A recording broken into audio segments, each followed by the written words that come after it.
বৰ্তমান অসমৰ ৰাইজে বা আপুনি মই কি বিচাৰি আছো? আমি বিচাৰি আছো জুবিনদাৰ ন্যায়। কিন্তু কালি মই নিউজ চেনেল এটাত দেখিবলৈ পালো অসমৰ মুখ্যমন্ত্ৰী গৰাকীয়ে কৈ আছে যে আপোনালোকক মই 2026 চনত মিঠাতেল ফ্ৰীকে দি দিম, খালি আপোনালোকে মোক জিকাই দিয়ক। আৰে মুখ্যমন্ত্ৰী মহোদয়, মই আপোনাক কৈছো যে অসমৰ ৰাইজে বৰ্তমান ন্যায় বিচাৰি আছে জুবিন গাৰ্গৰ। আপোনাৰ পৰা মিঠাতেল বিচাৰি থকা নাই। ৰাইজক কিছুমান ফ্ৰী আঁচনি দি আপুনি ৰাইজক নিষ্কৰ্মা নকৰিব। চাউললৈ আশা কৰি কিছুমান মানুহে খেতি বাতি কৰা বন্ধ কৰি দিছে।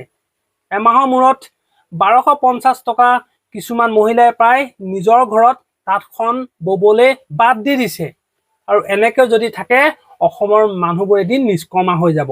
আৰু তাৰ ফলত বিদেশী অনা অসমীয়াসকলে অসমত আহি স্থান ল'বলৈ সক্ষম হ'ব।